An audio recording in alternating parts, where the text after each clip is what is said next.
Alright guys, it's Chatterbox Reviews, coming at you guys with my review for the 100 Season 6, Episode 3.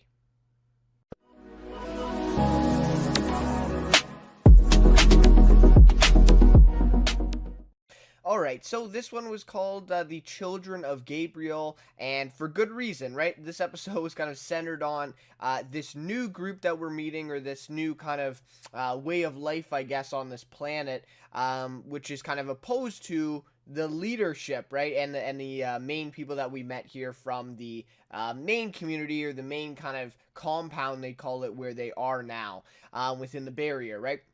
So really enjoyed this episode. I didn't think it was as good as the last episode. I thought it was a little disjointed at parts throughout this one, but I thought it was a really good kind of introduction, laying the groundwork here to, like I said, both groups, but also kind of the reactions, and them being thrown into this big event already, right? And so them being able to understand where they people are coming from, being able to even help them in this situation, like Clark here saves the girl.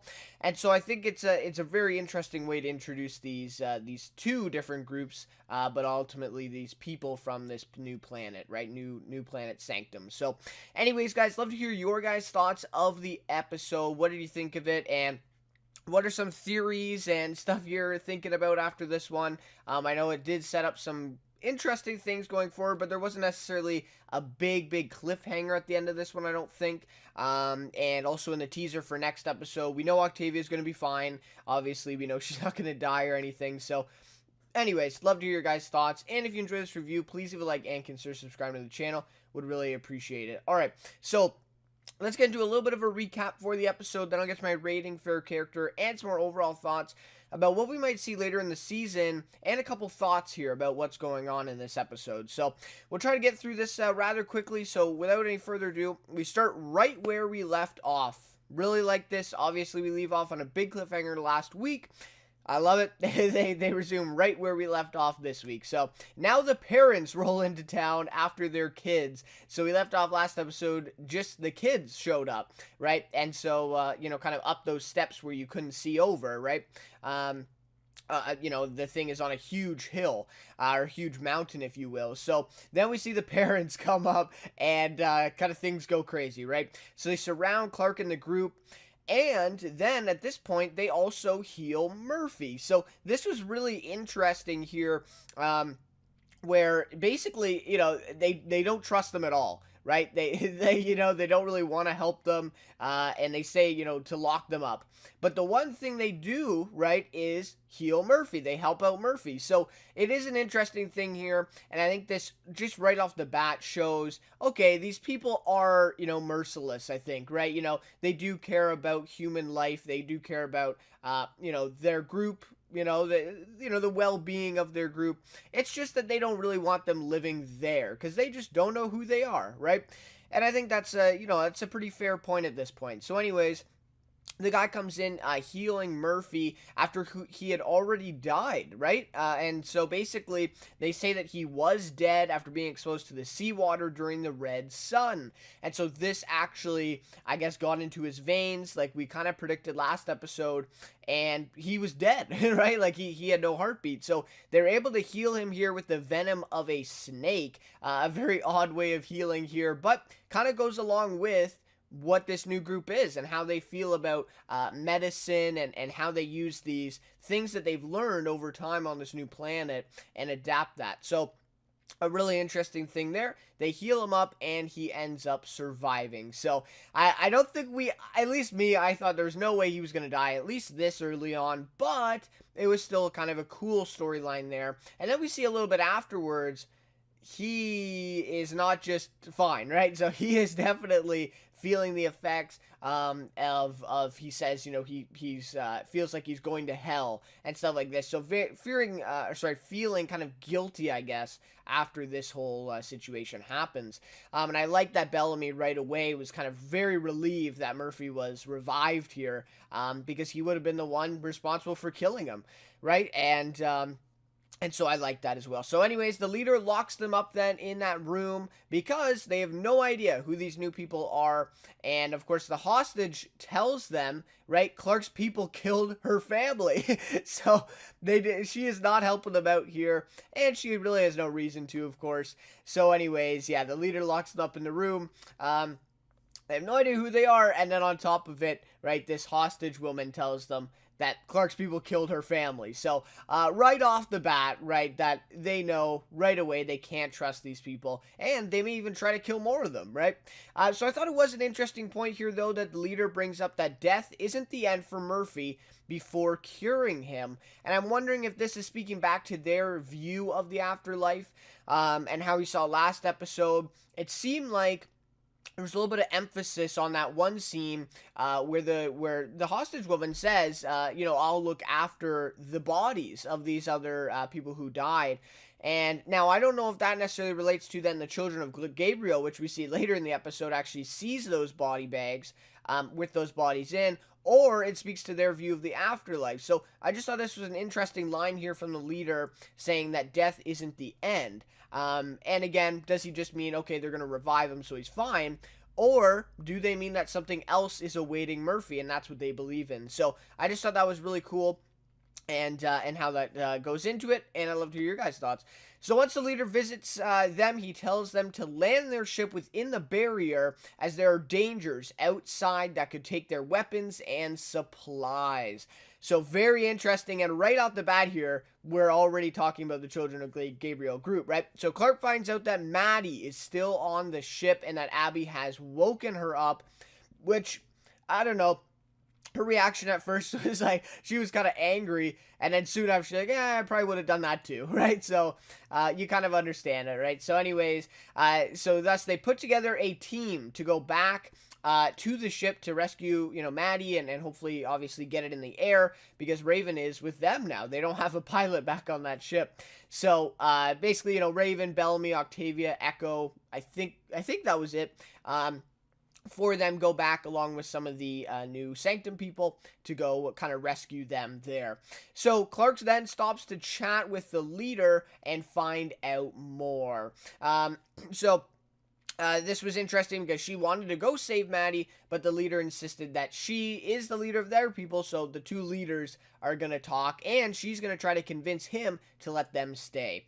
Also, in this little scene at the end, we find out that this barrier is a dome, which is interesting because that speaks back to episode 1, where Jordan, I think, made the realization that it looked like a dome from outer space with this kind of, lighting the way it looked. So, I think that is then confirmed it is a dome.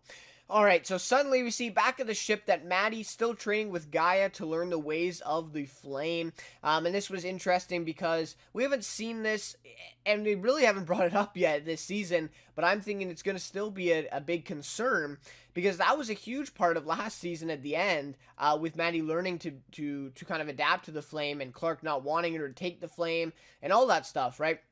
So her being this new commander, obviously they're on a new planet, but I think those ways and that way of life is still going to be very important. And remember, they still have quite a few grounders, I think, in cryo. And so it's going to be interesting if they wake up and they're going to look for a leader, and Maddie is going to be that person. So anyways, Diosa interrupts, and at this point, she senses that people are lurking or someone is in the bushes, right?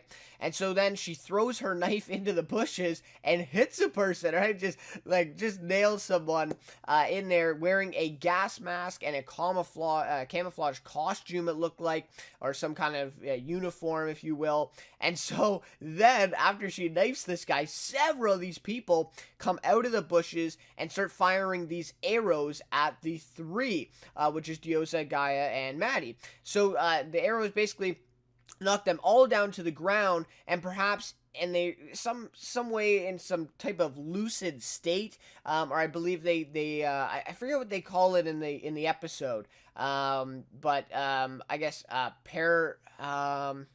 what did they call it? Paralytic or something like that. I can't remember exactly, but anyways, it's some type of state where, you know, your eyes are open, you can see everything, but you can't move, or something like that, right? Anyway, so that's what these arrows do. We do know that it missed Diosa, though. It hit her in her bulletproof vest that she had on. Anyway, so this was the danger that the leader alluded to earlier, right? And then later we see them call themselves the Children of Gabriel. So, of course, the name of the episode and now the name of this new terrorist group, that at least that's what the Sanctum people call them. So then we see them behead a body and shout death to Primes, and that is the body of one of the hostages' family members that, right, was one of the hijackers. So again, speaking back to the point of maybe preserving those bodies so that this didn't happen. Very interesting stuff. So, of course, then we get the idea that death to Primes means the descendants from the Prime families that first settled there. And there was 4 Prime families that were on Aegis 4, I believe, or is it Aegis 3? One of the two. No, it's Aegis 3. And so these are people that are descendants of the original families, right? And then also, my thing is, obviously that means that these people aren't from aren't from those families, and maybe they're from a different family, and the father is Gabriel, right? The Children of Gabriel. And I wonder if Gabriel was maybe kind of a lost person, right? You know, kind of separated or isolated from these other 4 families, and somehow that family had some children, and these are the descendants of those. So really interesting stuff that they're playing on here. And of course, we learned a little bit about the Primes in the first episode when they went through the houses and they saw those pictures. That is where those Prime families are. And we also learned the hierarchy here too, that the Primes are way above anyone else here in this kind of compound where Sanctum, where these people are, right? So anyways, it's a really interesting concept here and an interesting group. All right, so then we see Murphy wakes up, right? He says he's going to hell, and we learn a little bit about that. I thought they were going to take more of a kind of supernatural sci-fi thing of this, and, you know, that he went to, like, a separate dimension or something like that, but it just turns out that he somehow, you know, experienced something when he was dead for a little bit, and that's how he kind of feels, you know, this way. And so that's interesting. We'll have to see how that goes, but it just seems like he's kind of drinking alcohol at the end, and just kind of down on himself. It doesn't seem like he's actually, you know, worried that this dimension is going to get him or something like that, right? Where they think they could have taken it.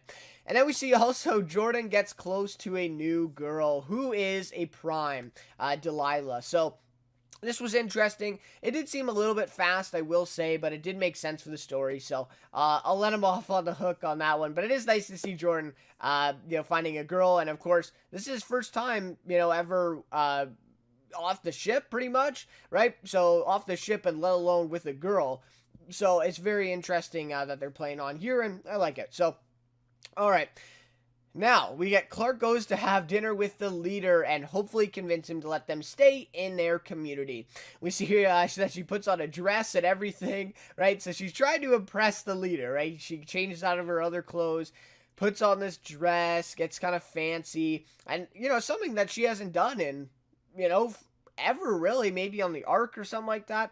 So it's really an interesting thing. We're seeing a lot of things that we have not seen before, or we haven't seen for a while right now. And it's really a great thing to see this. But anyways, so right off the bat, the leader's wife, not very trusting of her, constantly trying to insult her, while the leader actually seems to like her. He seems to kind of sympathize with her a little bit, and kind of understand where she's coming from, her story a little bit. But his wife is just, you know, against her the whole time, which is really an interesting dynamic there, to have the leader and his wife be on 2 total opposite sides.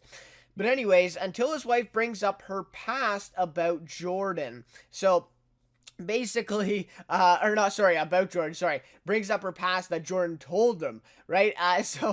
Jordan basically told their daughter everything, told Delilah all about these stories, about the Mountain Men, Wanheda, everything, Prime Fire, all this stuff that we, of course, know. Now the leader and his wife know. And so at this point, when the wife brings that up, the leader, he just kind of flips, right? He just kind of totally flips, and loses that kind of empathy, if you will, for her, and recognizes what she has done in the past, and she could replicate that now against us, right? And he makes a really good point here. So, of course, Jordan kind of ruins it by telling Delilah all these things where he wasn't even there, right? So it's like Monty, obviously, and Harper told him these stories, and so he was just reiterating these stories. But anyways, so Clark stresses that she did not, that she did what she had to do in order to protect the one she loved. And I feel like this is an ongoing theme. This is how she has justified a lot of the things she's done, where I think some people would see, no, you maybe went a little farther than that, but including Murphy, right? He's always kind of on her case now lately. And so, interesting though, the wife says that she may do it again. She may try to protect her own people and in the process, kill them, right? And so the leader stresses that he must protect his people too, right? He doesn't trust the other people back on the ship left in cryo, mainly because they are prisoners and criminals, right? And again, you can kind of see that. You can kind of understand where he's coming from. So Clark ends up begging for a second chance and, letting them kind of prove it to him that they're not that type of people. They're not going to do that again. But like Murphy said in the first episode, I believe, isn't this your fifth chance? Or Clark maybe said that. Anyways, it's so true. It's like, yeah, this is their fifth chance already. And anyways, the leader says he does not believe that they can change. Violence is a contagion, and he does not want to let her and her people wipe out the last known outpost of humans. So an important part here is basically he doesn't think that they're going to change the way they are, and he thinks at the very end of the day, violence is going to basically come out, and they're going to end up wiping out all of them. If not all of them, then there'll only be a few left, and that's just it, right? Their sanctuary, right, sanctum, will be dead, right? It'll be over. Anyways, so then he tells her to fly back up to her mothership because they will not be able to survive outside the shield, and that's where they would be sent, right? So at a good point, right? And honestly, I understand him here, to be honest. I think he's being totally fair. I think it's a rational response to them just arriving out of nowhere on this new planet. And like I said, I understand where he's coming from. Obviously, we don't want to see that. We don't want to see this group being deserted already. But of course, he changes his mind a little bit later on.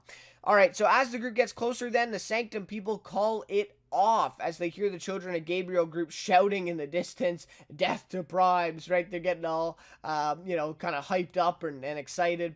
So, however, Bellamy and the others elect to stay. They elect to stay the course, and obviously they got people to save, right? Their people are still left there on the ship. And so they basically elect to stay, and the other Sanctum people go back. So Octavia says, "This should be fun." Love that line there as she kind of runs back into Spot. So as they arrive at the spot of the ship, Octavia rushes in on the people right away as the one woman walks away with the guns to a rendezvous point. And so this is important. Right when they basically, walk away with all the guns, that's when Octavia strikes, because she knows none of these people have guns. Of course, they don't have any weapons themselves, and so they would obviously been, kind of outgunned, literally, in this scene, if otherwise, right? So she goes in, she takes them all out and kills them, while Diosa then takes the last one with her gun. Of course, we know that she was faking being paralyzed at this point, because they hit her bulletproof vest.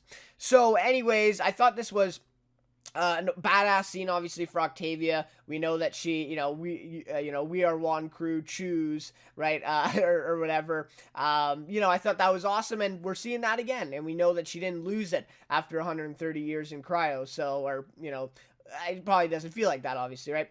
So, anyways, I thought this was a pretty great scene, pretty badass, but before more of them come, Bellamy sends Raven to fly the ship back up into space, right, so they can figure out what to do next. At least it gives it some time so that these people aren't going to come back with the guns and try to kill them right after what they've just done to their friends, right? So, meanwhile, though, as they're taking off, Bellamy is frustrated with Octavia and ends up locking her out of the ship for killing all of the people and possibly ruining their relationship with the new Sanctum people, and including the Children of Gabriel people, right? And so then he tells her, "My sister died a long time ago." That line, I mean, wow, right? Just ruthless line there. I believe we got something similar to this though in season 5, to be fair, with Octavia and him, and he even tries to poison Octavia there. So this isn't nothing. This is nothing new at this point. I think he's felt this way for a little bit now, but it is just really ruthless and really kind of hits home, right? Hearing this line here and hearing him really passionately saying this, it really speaks volumes, right? So to me, she's a warrior, right? She is a warrior. She doesn't know any different at this point, and so I think that was just her being her. That's how she chooses to protect people. And honestly, I mean, maybe she was in the right. Maybe these people could have really got them in trouble and ended up possibly killing them all. So, you know, I kind of understand both sides. And Bellamy sees how she is as a compromise to their goals on the new planet. And I agree with that. I think if they want to have a second chance, as Clark says, or a new slate, and they want to do things differently, Octavia is in that way of the old ways, right? She's the one that always just kills everyone right on the spot instead of trying to talk to them and being kind of nice, yeah, right? And so I think Bellamy sees that as a threat to their new goals, and I definitely recognize that. All right, so then we see one of the children of Gabriel, Pipo, sneaks into the compound to take Jordan's new prime girlfriend, Delilah, and just as they were about to have sex too, poor Jordan, man, right? That was pretty rough. You know, his first time, and again, it did seem a little bit fast. I mean, a little unrealistic that just after a few days, you know, she would want to have sex with him.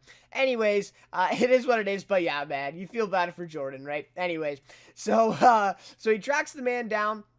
You know, and Clark ends up tracking the man down and luckily saves Delilah. And so that was a good little thing there. He actually hides her in the wheelbarrow, and Clark is able to find him. The leader, of course, is grateful for this. I think it's his daughter. I might be wrong, but I think it's his daughter, Delilah. So very grateful, of course, for Clark saving them. But in the process, we see Clark gets cut in the hand, and her night blood, or her black blood, is revealed. And this is interesting because then the leader also reveals that he is a night bleeder and that all the primes they are all night bloods. So really interesting here, and I raised this question last episode too, wondering, are all these Sanctum people night bleeders? Or is it just the primes, right? So it was really interesting, and we kind of got a confirmation here. And also we learned that's what sets them apart. That's how these children of Gabriel are able to tell who is a prime, and then also where they kind of place their targets. And that's interesting too. So then we learned the Gabriel people's plan, which was to wait the whole time for Bellamy and the crew to fly into the barrier, to fly into the dome. And when they took that barrier down for them to land, they would flee right out of the barrier and into the forest with the primes that they were, you know, taking, kidnapping, if you will. So it basically played right into their plan. Right when their ship came in, that's exactly when all this went down, and they fled. So they are able to take one other prime, which is, I believe, was it Maddie? I think, who's the other prime girl that we met at the very end of last episode, who asked Clark, are they taking us home now, or whatever, right? So really interesting stuff here. They're able to take a prime, but they do not get Delilah. Clark saves her. So then we see the leader comes in the room and has now changed his mind after seeing Clark save Delilah. He says Sanctum was found to be the sanctuary for the human race, and thus they are now welcome, and the wife says they will be showed how to survive on this new planet. Then we see the leader say, welcome to Sanctum. So really awesome stuff here, changing his mind, and it really only took that act of kindness from Clark to save Delilah. And I think it also proves exactly what Clark was trying to tell them, in that we have changed. We want a second chance, and I think that is really shown here with her immediately saving her, and she doesn't know who she is. So I thought it was really great. So, of course, then the joyous time is short-lived when Maddie says Diosa's name, and the leader says she is a great criminal, just freaks out, right? Their history books, have her face and in it and everything, and she is, a well-known criminal, right? And all this, so immediately banishes her outside of the barrier, to the disagreement of Clark and others, alluding to her baby, right? And Abby says, what about her baby? I know she's a criminal, but what about this baby? She's 6 months pregnant, right? The leader doesn't care, right? The leader does not care. She is that bad of a criminal to them that she must go. So they banish her past this barrier. And then we see the wife says that they hope she doesn't team up with the Gabriel people or they might be in real trouble. So that's an interesting thing too, where they don't want to keep her inside that barrier because they know things could happen, and she could do something bad. But they also kind of don't want her outside because she could team up with the children of Gabriel. So it's really interesting. I think that's what they're setting up here ultimately. Anyways, Murphy says, one way or another, the devil gets his due. And again, kind of Murphy sulking here, drinking alcohol at the bar and everything in this episode. And it seems as though, right, they're finally welcome, but now one of them is taken away. So they can't have it all, if you will. But again, Diose is a criminal. We have seen the good side of her lately or recently. But let's be honest, I mean, it was either her or McCreary, right? So who are you going to take there? And obviously you're going to take Diosa, but that doesn't mean that she's a necessarily good person. So it is interesting too. Then we end up this episode, basically, so after they're welcome to Sanctum, we see Octavia, of course, back alone, right after Bellamy deserted her there. So Octavia tries going after the children of Gabriel people in the forest. And like I said, speaks back to, she's a warrior. This is the way she knows. She's going to go and try to kill these other people. So they were going to let her go. The guy says, we have no quarrel with you, right? We have no quarrel with you. Just kind of back up, leave us alone. We won't hurt you at all. But, of course, Octavia kind of pokes the bear, if you will, and she tries to go at them, of course, to no avail, right? The man steps on a plant, which explodes and kind of emits a gas that brings Octavia down immediately. Really crazy stuff. And he says, the forest is my weapon. And then later, you'll survive, but you're going to wish you hadn't. And we see Octavia on the ground screaming in pain and some sort of stuff like that. And I think he said we call it the mace plant or something like that. So really interesting stuff. And does it act like mace? I guess, right? But it did seem like she was in a lot of pain. And also, he does wear the gas mask. He puts it down before he explodes this plant, and that obviously speaks to why they all wear gas masks. So that was really interesting there. And of course she gets in trouble right after Bellamy left her, right? You could see this one coming, right, a mile away. You knew that something bad was going to happen to her after she was deserted. So at the very end, they speak about Clark being their new target because she had the Nightblood, and so they probably think that she's a prime now. And, of course, she stopped them from taking Delilah. So, really interesting here. Everything going according to plan for these people so far. So, we know the children of Gabriel have gotten kind of lucky so far. And it seems like they're really just playing into them. Now they have Octavia hostage. They're going after Clark. And they have one of the prime children. So, really, a tough spot now for the Sanctum people. And we'll have to see how that goes in next episode. Alright, so in terms of a rating for this episode, I'm going to give it a 4.2 out of 5. I thought this was, like I said, it wasn't as good as last episode, and 4.2 is still pretty high, don't get me wrong. I did enjoy it. I thought it was a good introduction to the children of Gabriel, but also the Sanctum people, and them doing that in the same episode I thought was good. I would have liked to see maybe it split into 2 different episodes.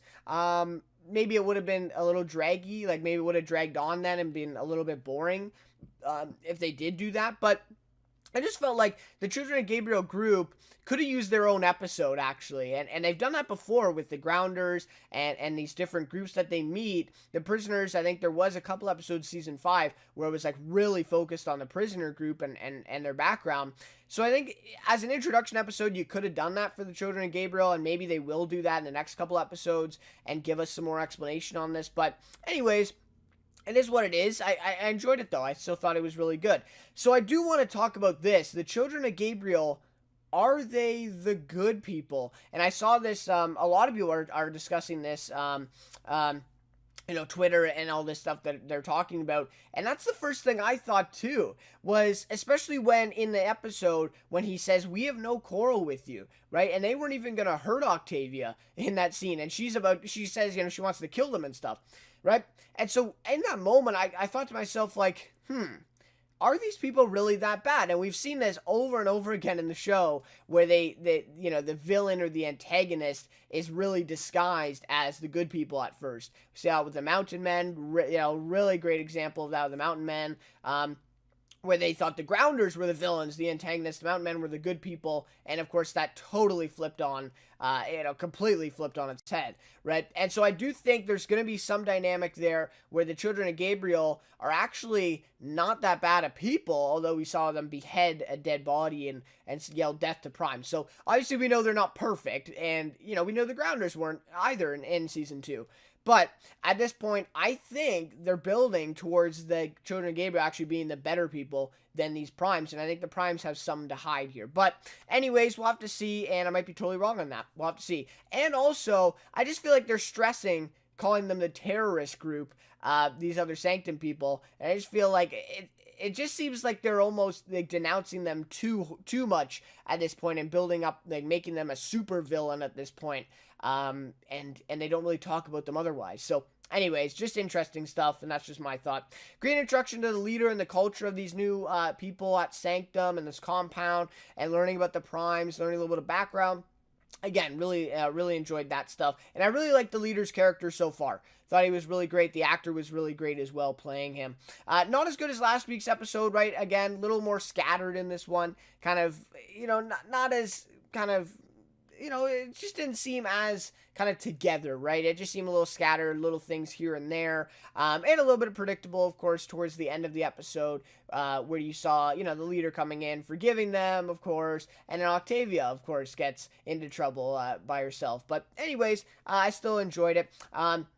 And is Jordan getting played? This was a really nice plot here, and I really appreciate that they're not just sweeping Jordan under the rug and just him being just another character on the show. I really like that they're giving him a main role here at the very beginning. I think it's, is it Christopher Kook? Or no, I feel like that's wrong. But anyway, the actor who's playing Jordan so far, no, I think,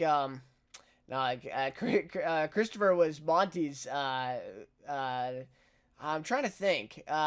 Anyways, so yeah, I mean, I think the actor for Jordan is doing a great job, and it's good to see Jordan getting that role so far. And obviously, we see maybe he's getting played by Delilah here very early on, and we'll have to see where that goes and if he's continuing this relationship. Obviously, we see Clark's pretty mad at him in this scene for exposing their past and telling all these things to Delilah. So we'll have to see how that Jordan character comes into play here in the next coming episodes. All right, favorite character for this one, I got to go with Octavia, played by Maria Avgeropoulos. Really great to see her in this episode. First episode, I would say that she's had a big role in so far. And again, I kind of understand where she's coming from. She's a warrior. This is how she knows, or this is how she goes about protecting people she loves. And it's just, again, it's the old ways. It's not what they want to focus on this new planet, not part of that new slate. And so I feel like Bellamy was in the right. I mean, deserting her, it's ruthless. But maybe he's right. Maybe she is going to hold them back from reaching those goals and those objectives. But again, I kind of understand Octavia. So anyways, Maria Avgeropoulos, it's great to see her. Of course, the controversy outside of the show. I talked about it every week so far, but it looks like she's going to have a good main role in this season. So that's awesome, right? It's great to see. And she's doing a great job, as always, with Octavia. I think she's one of the best actors in the show, for sure, on the cast. And she's been here since the beginning, so it's really awesome. Anyways, guys, that'll just about do it for my review of this episode. Again, love to hear your guys' thoughts of what's going on and what we might see going forward. The Children of Gabriel, Sanctum people, all that stuff. Love to hear your guys' thoughts. Thank you guys so much for watching once again. Thank you so much for the support on these reviews and on the channel in general. I really do appreciate it, and I can't thank you guys enough. But anyways, we'll see you then next week for the 100 Season 6, Episode